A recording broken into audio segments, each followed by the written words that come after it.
It's not Islam.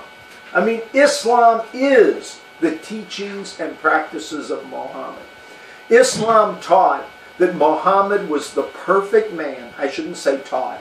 Teaches that currently, that Muhammad's the perfect man. So to lead a perfect life, you need to emulate Muhammad. Do exactly what he did. Well, you know, there is a reformation of Islam right now. And that reformation is led by ISIS and Boko Haram. I mean, they have reformed Islam to what it was originally intended and designed to be. So the only solution to me, and I don't mean to jump to the punchline so early in our podcast. No, I think it's time to. But the only solution to me is for the Islamic world to say Muhammad was a false prophet. Right. And we need to renounce yeah. we need to renounce this man's teaching because it's horrible. Yeah. You know, I was talking with a guy at Anytime Fitness just a minute ago, and everywhere I go I find myself trying to explain to people that Islam has not been hijacked by radicals. It's been reformed to its original intent to emulate the Prophet Muhammad's life more clearly and more accurately. Yeah. And let me say this too: I'm not a Muslim hater. I don't hate Muslim people. I'm not a bigot. I'm not any of those things. But when I look at the teaching, some of the teachings in the Quran that relate to the life of Muhammad, you know, all I can conclude from his life is that he was like a modern day barbaric warlord. You know, he took what he wanted. He raped women. He enslaved people. Tortured people in horrible, merciless ways. Yeah, I mean, this was, you know, what the Islamic teachings teach about him. So, you know, I mean, you can, you know, maybe Muhammad said some amazing things that were really profound. I don't know. I really don't know. Well, I've read pretty much all of his works, or all, you know, the works about him, and he didn't. He just didn't. So, but let's just assume maybe he did say something amazing. His lifestyle trumps anything he could have said. Yeah. You know, it's like, hey, we need to love everybody. Let me stab you in the back. You know, it's like, wait a minute, that message doesn't have any credibility. What's the old saying? Your actions are shouting at me so loud, I can't hear what you're saying. Yes. Yeah. I mean, look Absolutely. What he did. And again, it's like the whole Islamic world, it seems like they just get furious. I mean, majorly angry if you say anything bad about the Prophet Muhammad. You know, I guess there's a saying in the Islamic world that says the future does not belong to those who would insult the Prophet of Islam. Well, now, I think that's what Obama said at the UN. Yeah, that is what he said at the UN. Yeah. But I think he said it because I think it's a saying in the Islamic world. Yeah. And I think, you know, that whole idea of covering someone else's sin is also another idea that's prevalent in the Islamic world. Or in the Christian world, you know, I told my kids this morning, your sin will find you out. Yeah. You know, there's no way you can hide it. It's gonna be exposed. It will happen. So this whole idea that Muhammad was some kind of good guy is just it's like, if you've done your homework, it's ludicrous. Yeah. Let me say this. I believe people that say to Muslims, you know, your religion's really okay and we can all get along, they're the ones that hate Muslims. Because what happens to a person that follows Muhammad in the final analysis? They spend eternity in hell. Right. Do you want to see... You're a narrow-minded Christian like me. Well, do you want to see all these people spend eternity in hell? I don't.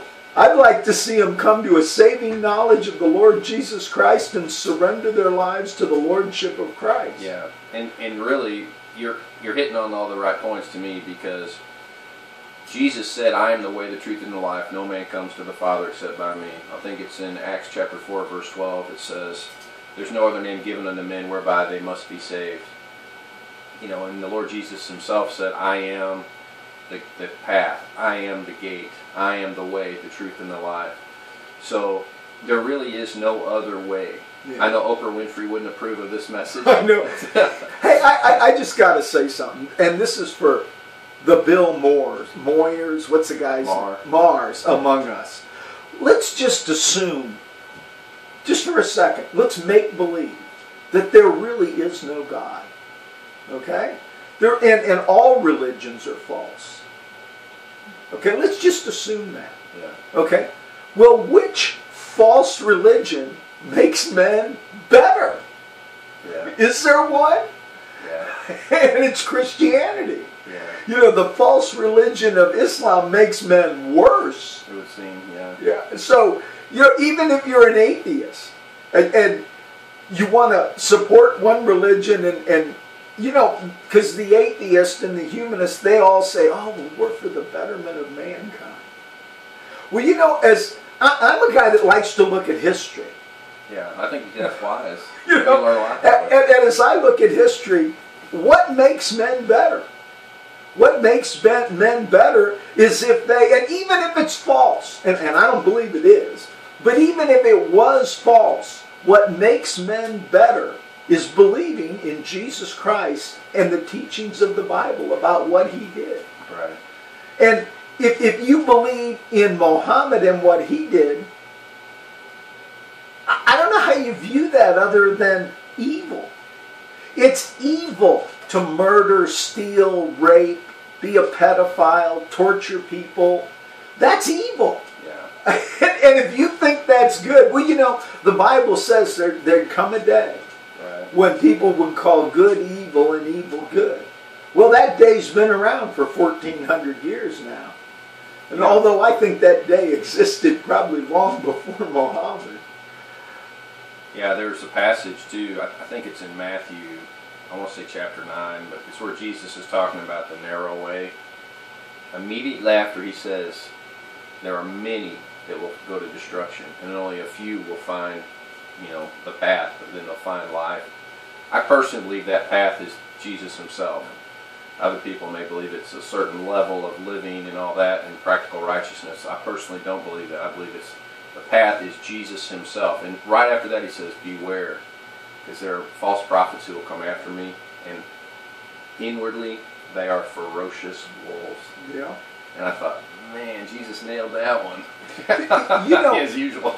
You know, here's something that really I just can't get away from. As I try to, in my mind, how can I put this?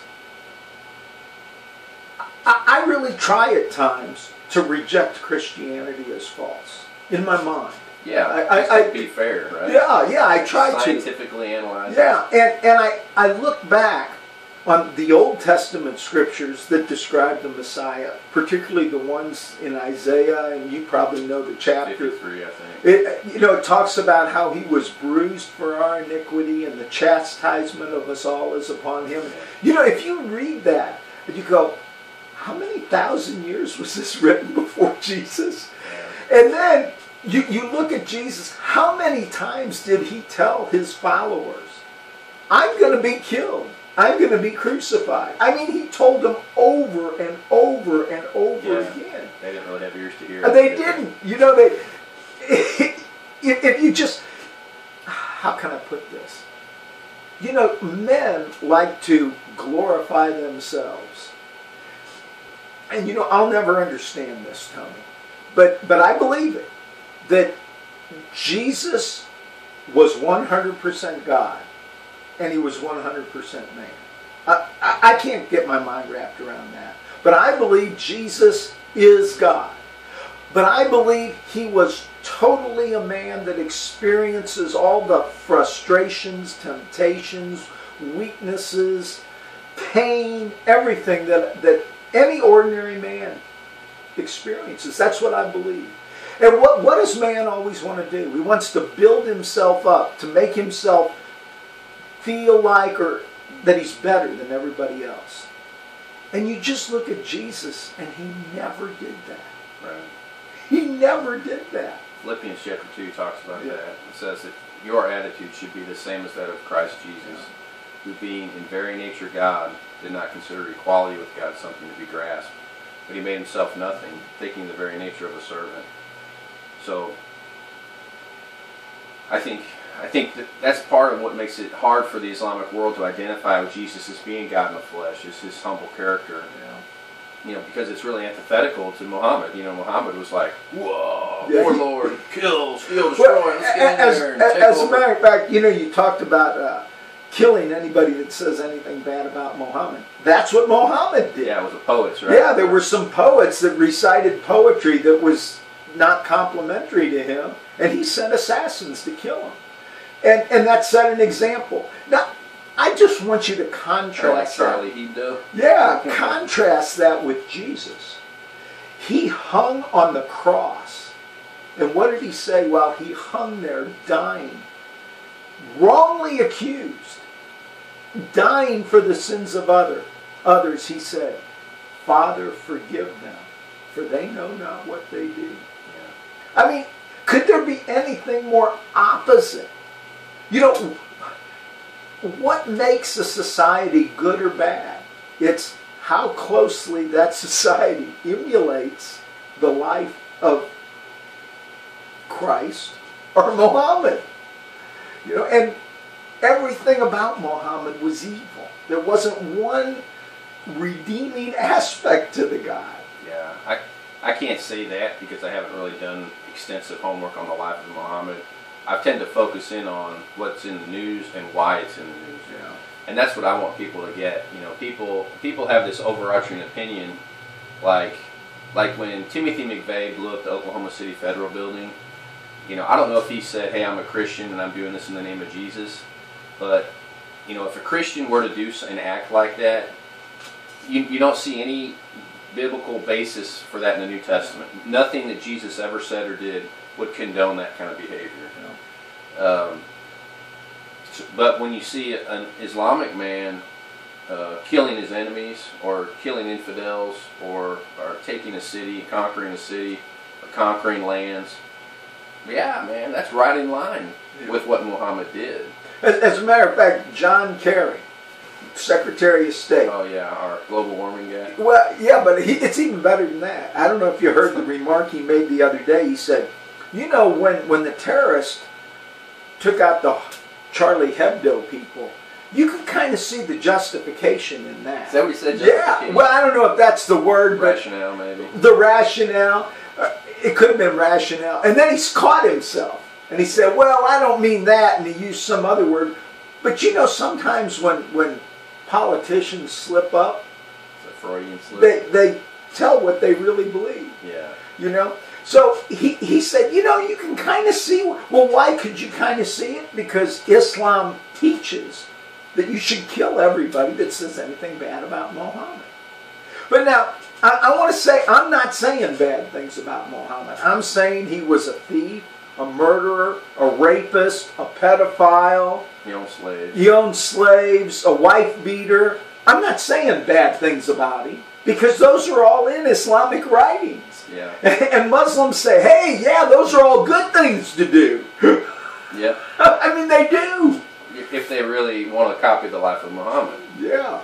And I think what we've got in the Islamic world is a lot of lukewarm Muslims who really aren't really on point with all of that. But I think if given enough time and enough pressure from the on-fire Muslims, I mean, ISIS has killed more Muslims than Christians. Yeah. I mean, but why are they killing fellow Muslims? Well, because they're not fundamentalists. Yeah. They're lukewarm. Yeah. So if you're a Muslim man and you sign up to fight in the Iraqi army for a state other than the Islamic State, you're a traitor. Yeah. We're killing you. Yeah. We're going to put a bullet in the back of your head. You know, I got, and I could be wrong in what I'm saying here, but I believe probably the majority of people in Islamic countries wish they had something else. But you know, what kind of repudiates that is when they come to the United States, they want to convert the United States or France or whatever country they're in to the hellhole they came from. Yeah. You know, they do. Yeah, it seems that way. I know I've seen videos I think it's in Paris, where they've got Islamic men walking the streets at night, and they're telling other men who appear to be homosexuals, get off the street. This is a Sharia zone. We don't, and I'm not going to say the word on the air, but they use a derogatory word for homosexual men. You know, you're a blank, get off the street. Get off the street. You know, we're going to beat you up. We're going to hurt you, you know. And I'm thinking, I'm not in favor of homosexuality. You know, we've talked about that on the radio extensively too. I'm not a fan of that, but I'm like, you know, you don't have the right to beat those people up. You know, to me, you know, part of what I had on my list of things to talk about today was, you know, there's a division within Islam. The Iranian, which are Persians, detest homosexuality. they're Shia, right? They're Shia, okay? But most of the Sunni Arab Muslims, they embrace homosexuality. I mean, it is rampant within Islamic Arab culture. And it was before Muhammad came along. And it still is. Well, you remember the story about the Marine that got thrown out of the military for roughing up a guy that sodomized a little boy. Yeah. Well, it's just, it is so pervasive in most Islamic cultures that it's just amazing. Yeah. And So tell us, give us some Vladimir Putin quotes. okay, well, first of all, before on Facebook, you know, the thing about Putin, you know, at Forbes magazine, and I don't know how diversified the opinion of Forbes magazine is, but Forbes magazine ranked Vladimir Putin the most influential and powerful man on planet Earth. How do you argue with that? I don't know. I mean, anybody could argue with it, but I don't know. But it would seem that with, like you were telling me last night, the economy of California is larger than the economy of Russia. And Russia has 1/2 the population of the United States. Now, you know, that wasn't true when it was the Soviet Union. But, you know, they've lost a lot of territory. Now, Russia is still the largest nation on Earth. Geographically. Yeah, but, you know, much of that area is, you know, global desert. warming would be a wonderful thing for Russia. Yeah, I get some new farmland out of it. Yeah, I mean, it's a cold, miserable place, a lot of it, you know. But anyway, before I give a Putin quote, I want to give an Obama quote. Right. Okay, he said, and this is a direct quote: "I'm not interested in American leadership or American winning." Where did he say that? Oh gosh, I can't tell you exactly where he said it, but it's been all over the news lately. Those are his. Now, isn't that his father's ideology about America? It is. We were imperialists, and we needed to be put in check and all that. But now, if you've got an American president that says, "I'm not interested in American leadership or American winning," is it any wonder that America is not leading or winning? Leading or winning? No. I mean, on the plus side, we got a lot of people in our country that are interested in that. Yeah. You know. Oh yeah, I'd say it's the majority. Now, I want to say something else. The Egyptian news media claims that Obama is a secret member of the Muslim Brotherhood. I've heard that. I was talking to a guy. I watched a video on YouTube about a guy that was going through the tenets of Islam and how Barack Obama doesn't do any of it. Yeah. He doesn't eat fast for Ramadan. He doesn't bow down 5 times to the Cabal or whatever. How would we know that he doesn't do that? Well, they have him in meetings at the time when he's supposed to be in prayer, and he's not praying. You know, hang on, let me get out my rug. You know, he doesn't do any of those kinds of things. But the secret Muslim philosophy, or that he's a covert Muslim or a non-practicing Muslim or whatever you want to call that. Here's what I think we know. He's incredibly sympathetic to Muslims. Well, he's filled Washington, D.C. and influential places with Muslim Brotherhood members in our government.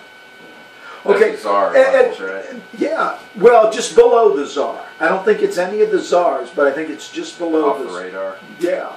But they're not off radar. I mean, everybody knows it. The person that runs the White House, Valerie Jarrett, is Muslim Brotherhood. Wow. Really? Yeah. Yeah. Valerie doesn't sound like a Muslim name. Well, she is. She's Jordanian. Oh, wow. And her whole family's Muslim Brotherhood. Wow. So, now, and this is really interesting to me. You know, Egypt is like 90+% Muslim. Yeah. And Barack Obama did everything he could to put Mohammed Morsi into power and got him into power. Right. And the Egyptian people said, "We don't want this crazy.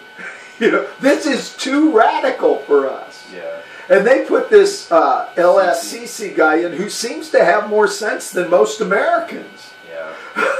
Yeah. He seems to have a good grip on what's really going on. Yeah. And I think most Americans really, they just listen to the news and they go, okay, whatever you tell me is what I'll believe. But Assisi, he knows the Islamic world. I mean, he's entrenched in it.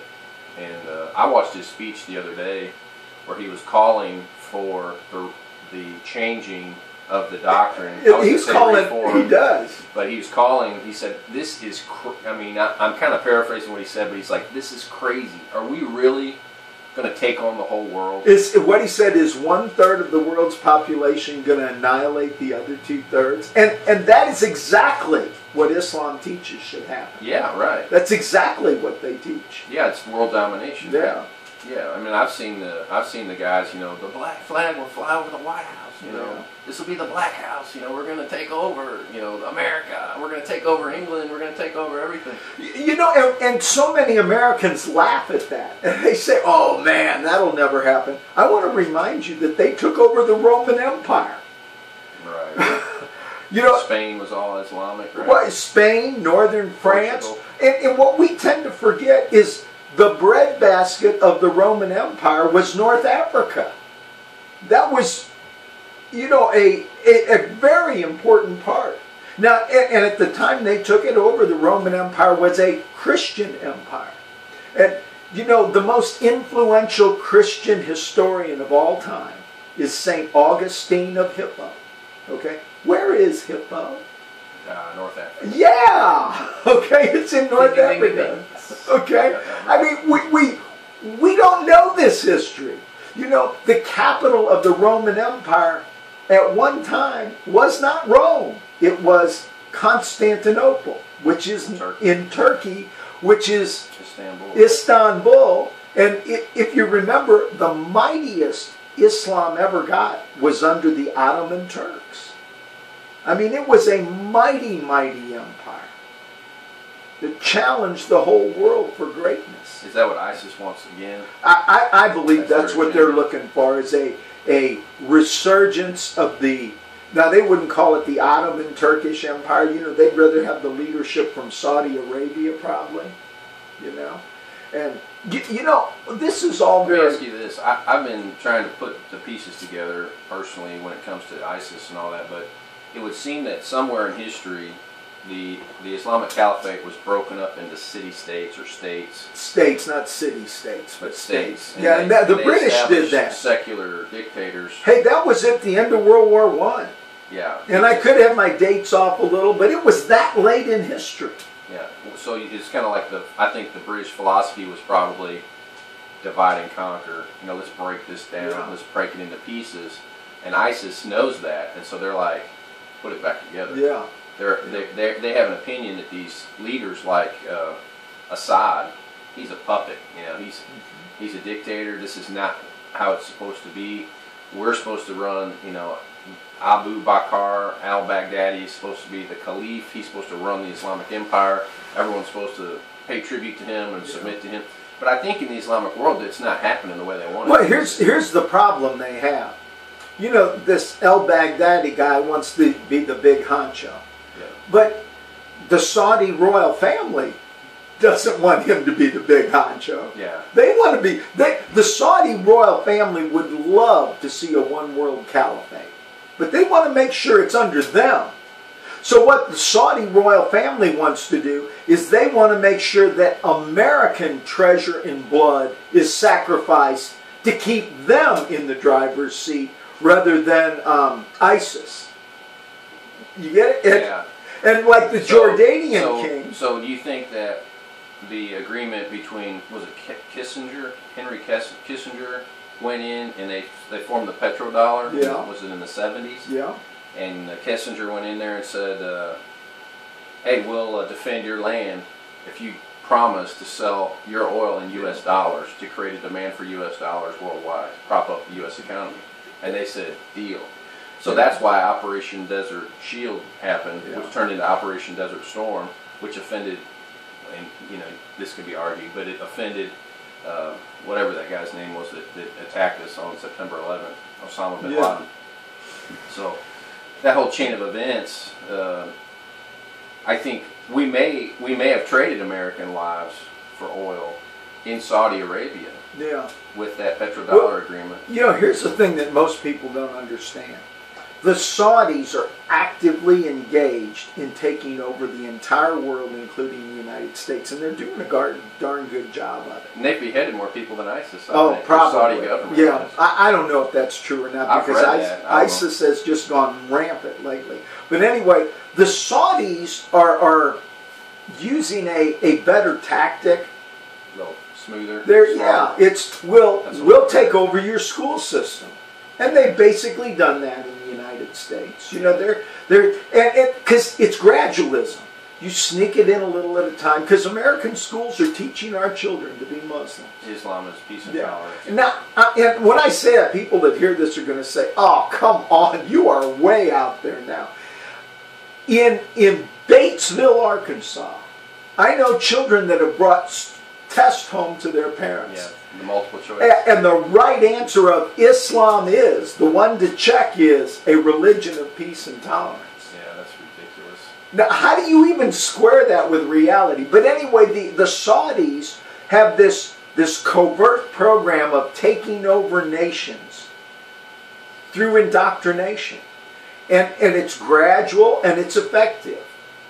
And that's why the Hillary Clintons of the world have jumped on that bandwagon. You know, she takes her chief advisor was Uma Aberdeen, who's Muslim Brotherhood. You know?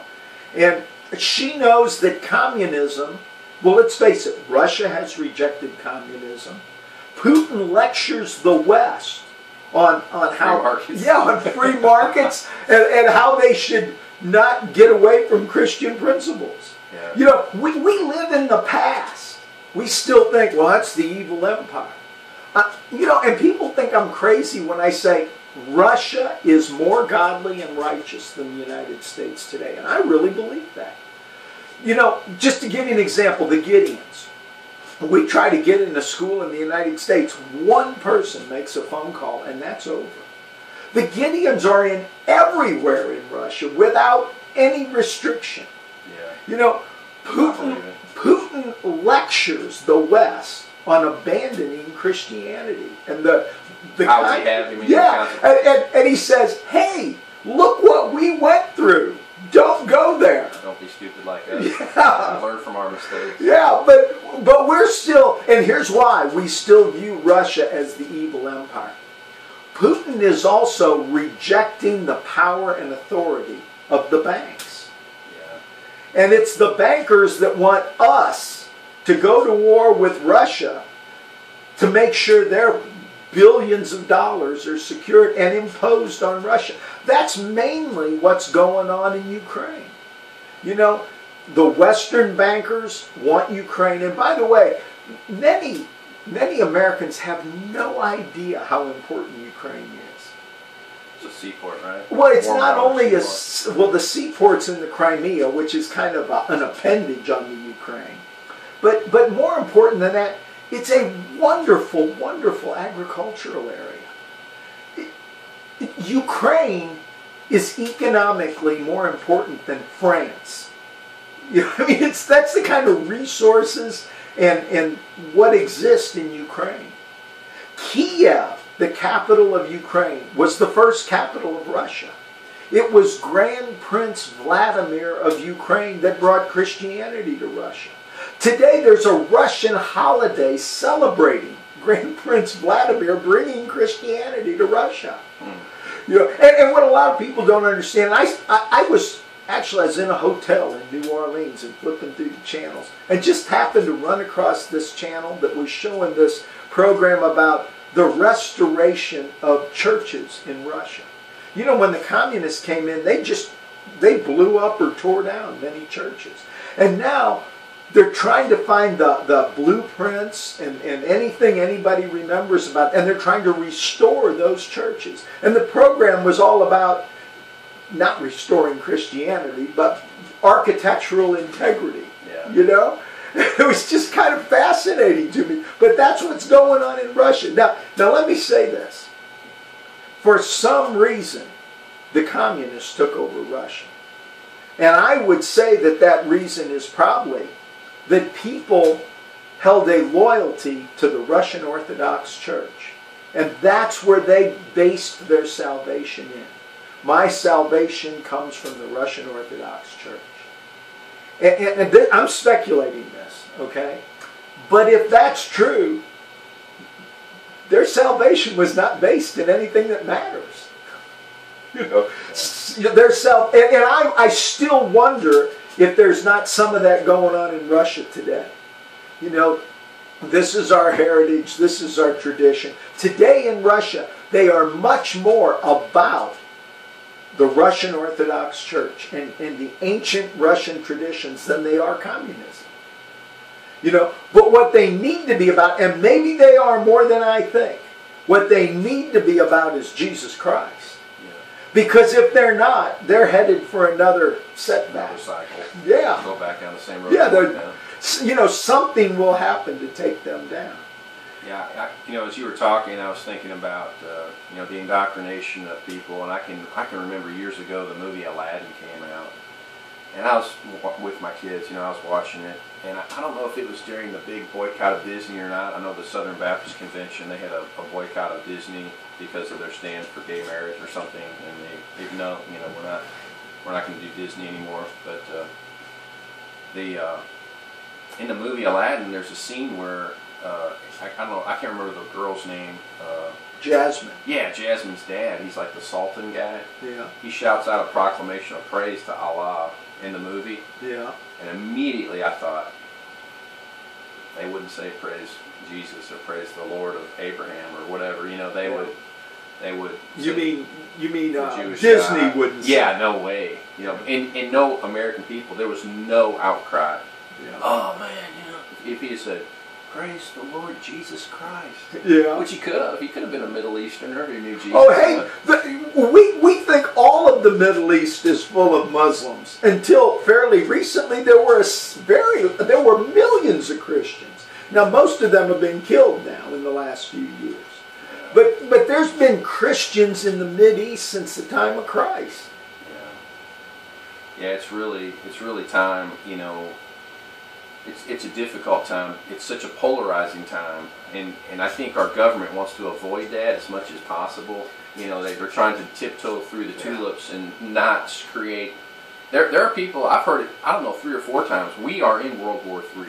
Absolutely. I've heard it. Actually, the truth is, World War III, this war that we're in right now, is a more dangerous war, a more important war than World War I or II.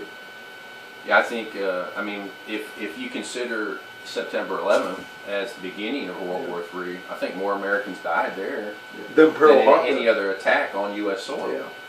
So, in trying to, you know, another thing I've noticed about since France was hit, I haven't heard any complaints against Israel since then. You know, can you imagine living in Israel and you're getting hit with rockets, you're getting hit with knives, you're getting attacked, people are getting blown up on buses, people are, Islamic fundamentalists are walking into coffee shops and pulling a string on a vest and killing your brother and all that. And you know, our administration and our people are like, you better show restraint. Hey, I don't know if you know this, but there is a wave right now of Jews migrating from France to Israel where they will be safer. Yeah, well, I want you to just think about that.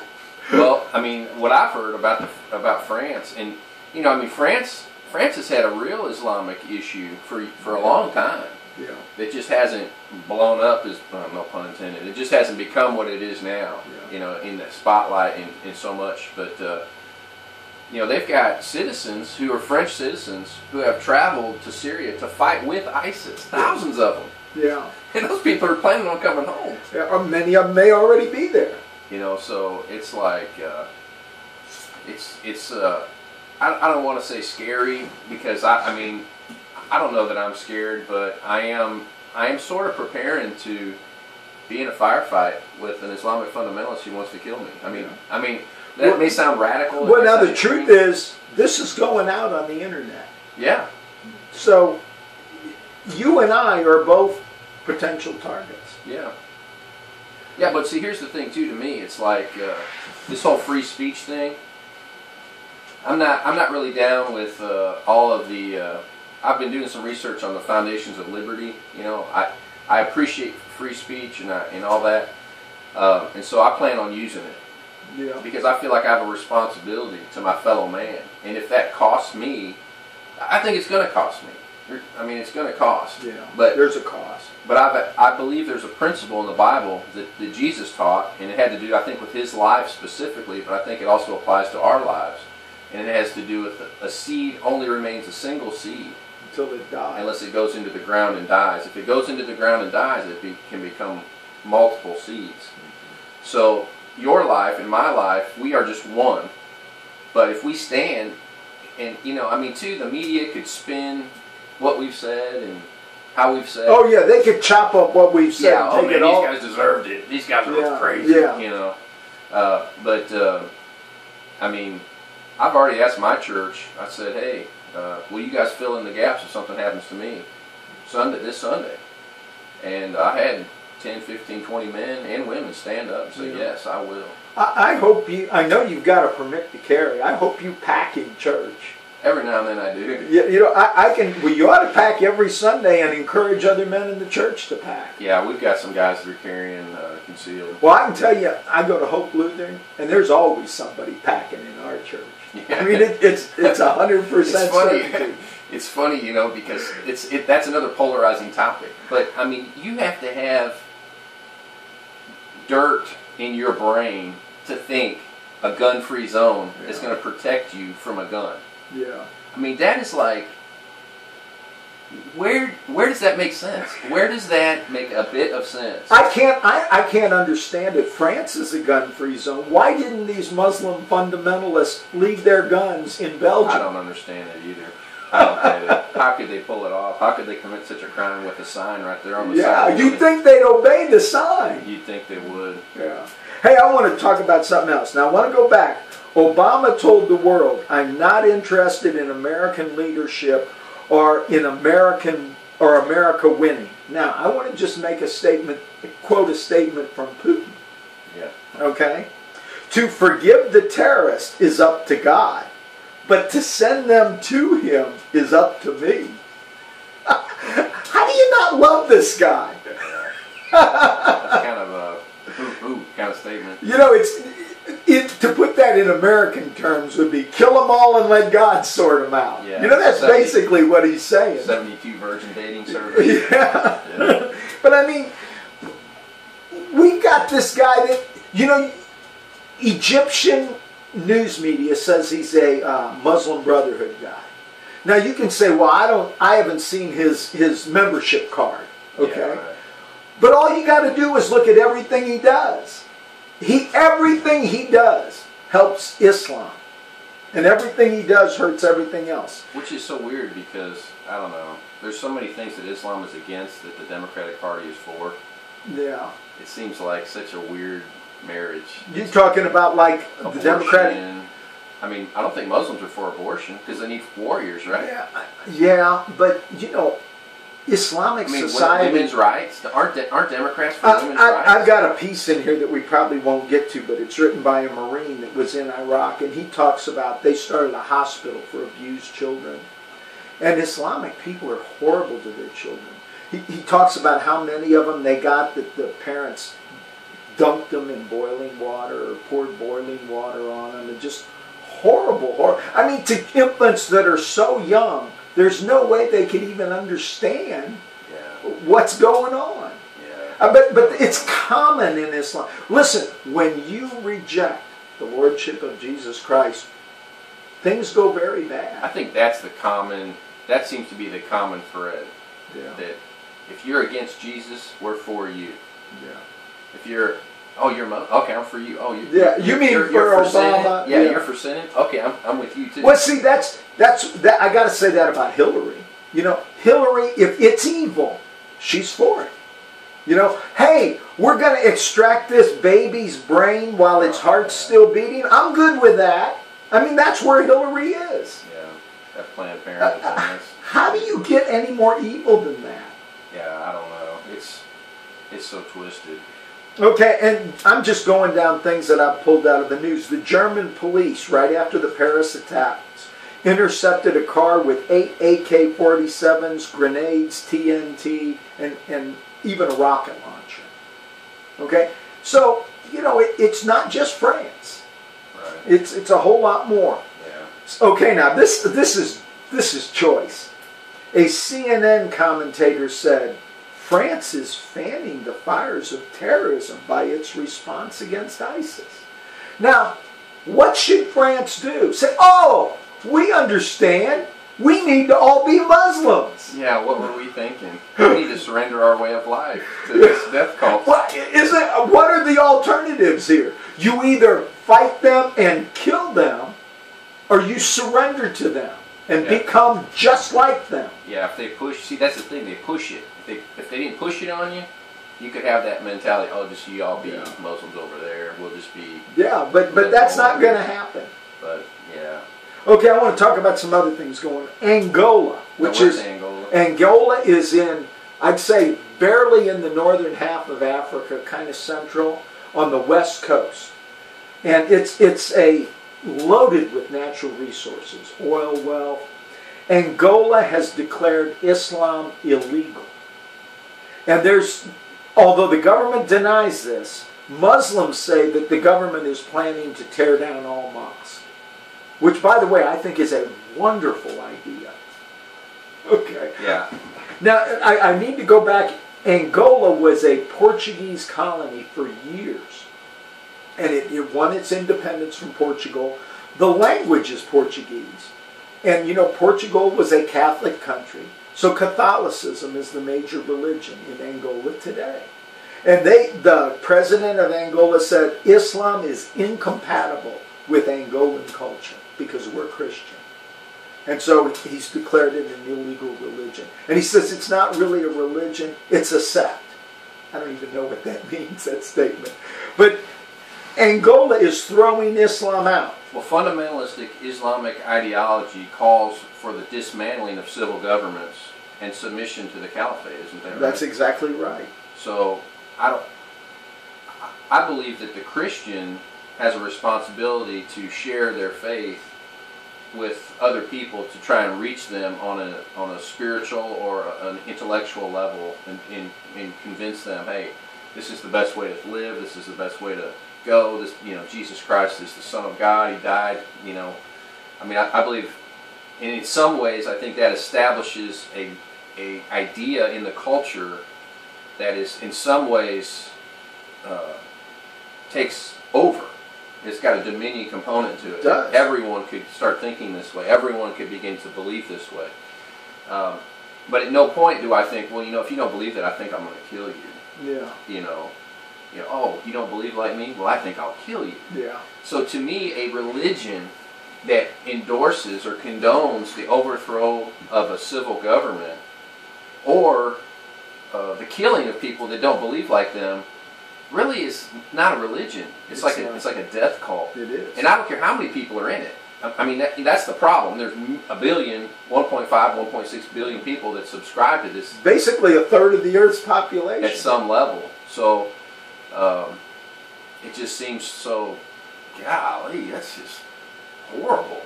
But I think what keeps it going are the lukewarm Muslims. It's the Muslims that are like, oh, here's the thing. If you're a lukewarm Muslim, what do you want to do? You want to raise your kids, have a job, do what ordinary people do. Right. But those radicals, if you say, if you're just going to your job and you don't have an AK-47 that you're packing around, and you say anything against the radical Muslims, they're going to kill you. Yeah, there's zero tolerance. Yeah. And that's what's so weird, it's like the Democratic Party's all about tolerance. Yeah. We love everybody. Oh, Muslims. Oh, yeah, we love Muslims. Yeah. We love them. Well, they're the most intolerant people on planet Earth. The Islam is all about tolerance in non-Islamic countries. Yeah, right. Okay. It serves their purpose. Yeah, that's what it is. By the way, Islamic State has posted on the internet, they're bragging that more than 4,000 ISIS gunmen have been smuggled into Western countries, hidden among the refugees. That's what ISIS is bragging. Yeah, they tend to be honest. Yeah. About these things. Okay. Now, and I had a number on this. The governors say they'll not resettle. You know, I had a number, but I couldn't keep track of it because it kept going up. Yeah, right. There are a lot of governors that have more sense. It's over 30 now. Yeah. That say we're not taking them. Now, the bad side of that is the Refugee Act of 1980 puts almost all the authority on whether that's going to happen on the United States State Department and the Department of Health, and on private contractors that they contract with. And so, even though the governors say, even though the governors say they're not coming to my state, I don't know how they can stop it. Yeah, I got some information on that. They said the Congress can defund that department. And we all know how bold the Republicans are to use the power of the purse. Yeah. You know, I mean, what a bunch of wimps. Yeah. Well, I don't know. Who's the new guy, the Speaker of the House? Not Tom Cotton. No. Who's the guy? He's got dark hair. He's 45. I see his face in my mind. Yeah, I'm having a senior moment. Anyway. But he's talking about a delay. You know, hey, whoa, let's slow this down. Yeah. You know, we don't need to rush in. Well, here's the thing. The Republicans want to defund one little tiny thing. And then Obama says, well, if you do that, I'll shut down the whole government. And then the press blames the Republicans for shutting down the government. And the Republicans are just scared to death. Okay, we forget it. You know, of the people in Congress, the only one that's got any guts is Ted Cruz. Yeah. Yeah, Ted Cruz. I tend to like Ted Cruz. You know, I think he's all right. Yeah. I could be wrong, but time really shows all things. But from what I can see of Ted Cruz, he's a pretty sharp guy. Yeah. I want to talk about some other things. In the Netherlands, which is being taken over by Muslims. You know, the Netherlands, Holland, the Tulip, wooden shoes, ice skate place. The windmills. Yeah, the windmills. Okay, it's being taken over by Muslims. I don't know what the population is, but I think it's over 10%. And once they get to about 10%, they start to really show their muscle and let you know that this is an Islamic country now, and you know, things have changed. Well, that's been going on in the Netherlands. And there's been a politician, his name's Geert Wilders, and he's been speaking out against Islam and the Islamization of the Netherlands for a long time. And now another member of his party says we must close all mosques and start deporting Muslims. Well, I think that's the only answer. You know, why do you let people in your country that say, our goal in coming here is to overthrow your government, destroy your country, and behead everyone that won't do what we say? You know, how do you allow those people in your country and expect to survive? Yeah. Well, here's the other thought, too, and this was something I heard from Mark Levin the other night. I was driving up to Highland, but Mark Levin was saying, you know, there was a president of the United States who was a Democrat. Yeah. And he wrote an executive order, and he usurped all kinds of authority to do it. Mm-hmm. And he ordered that U.S. citizens be detained against their will. Yeah.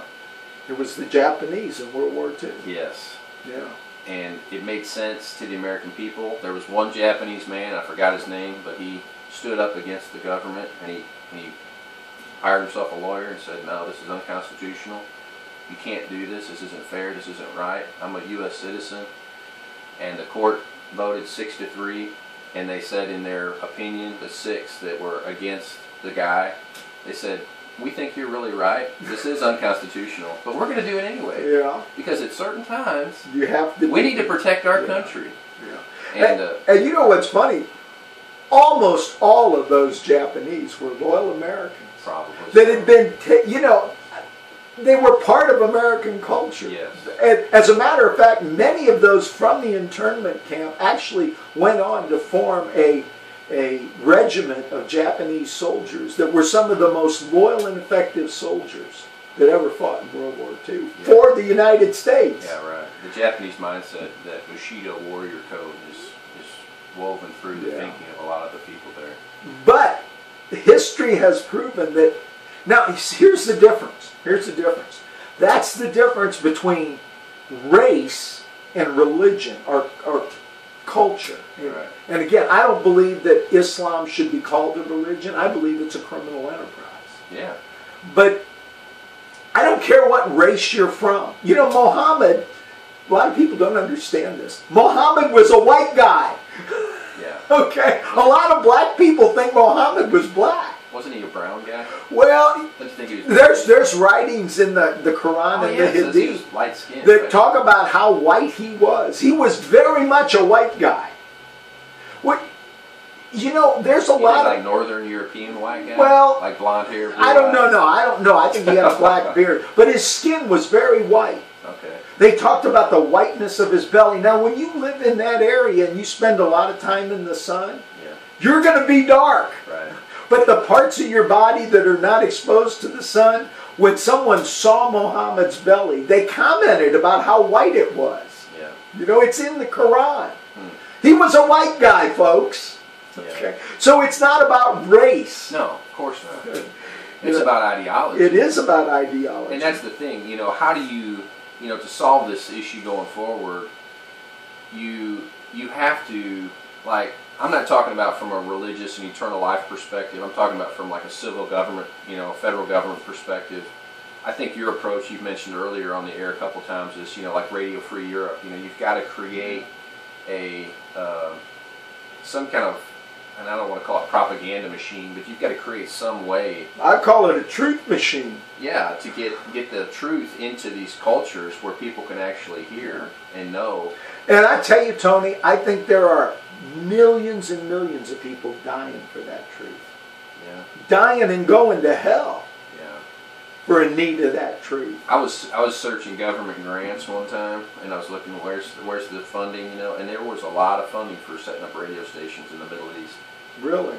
Yeah, government grants. So You mean like Christian radio stations? I don't know about Christian, but I think maybe more secular, Okay. non-Islamic information, you know. And the Obama administration? This was when Bush was president. Okay. But you can do a search for grants, you know, and I had I was connected to a Christian school, and so we got into this grant thing. Well, okay, we're going to write some grants, you know, we're going to get some funding in here, blah blah blah. Well, I thought, well, I'm going to see what's out there, you know. So there's some website that had all the government grants available, and I just began to look through the big dollar ones, you know, the high dollar grants, and it was in the millions.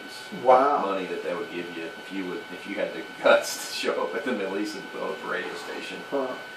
That's interesting. But and I don't know, like you said, it may be off the table now. You know, the way, I don't know how all that works, but yeah, they're probably still there, but it's going to Al Jazeera now. Yeah, I don't know what they're doing. Hey, I want to mention something else. The French Interior Minister said that more mosques will have to be shut down in France, which means they've already shut down mosques.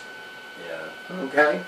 And around 7.5% of the country's inhabitants are Muslim. And you know, there's like a 10% tipping point. When it gets to be 10% Muslim, they just take over. It's not 50%. Yeah. Because they are a violent, militant minority, and they take over. Okay, what else? 60% of the prisoners in French prisons are Muslim. I think that's discrimination. Think about they couldn't this. have committed those crimes. Why? They're picking on them. Islam is just blossoming in American prisons. Why is that? Well, if you're a rapist and a murderer and a thief, and you can find a religion that says, hey, it's good to be a rapist, a murderer, and a thief, why wouldn't you join that religion? Yeah, it fits. It does fit. It's So, see, Muslims see nothing wrong with committing crimes against non-Muslims. They're commanded to do it. That's what we got to understand. France has already deported 40 imams since 2012 for preaching hatred. Now, you know, the truth is that France doesn't have this First Amendment problem that we got. You know, we believe the First Amendment is a suicide pact. I don't believe it was ever intended to be that. When you say First Amendment, you're referring to freedom of religion and speech. Yeah. Well, I mean, here's the thing, too. I think we need to define religion And I mean, I put some things in my message Sunday that one guy in particular, he didn't really agree with. But my statement was, if your religion calls for the killing of people in other religions, I don't think that's acceptable. I'd have to agree with that. And I think we could say that in the Constitution. We could amend the Constitution to say, if your religion calls for the killing of people in other religions, that's unacceptable. Well, as a matter of fact, there's a Supreme Court case that says that a religion that calls for human sacrifice, and it even says animal sacrifice, is not an acceptable religion. Well, that's Satanism. Yeah, but Islam calls for human sacrifice. You know, Islam calls for the sacrifice of the life of everyone who will not say, Allah is the only God and Muhammad his prophet. If you will not say that, Islam calls for your sacrifice. It does call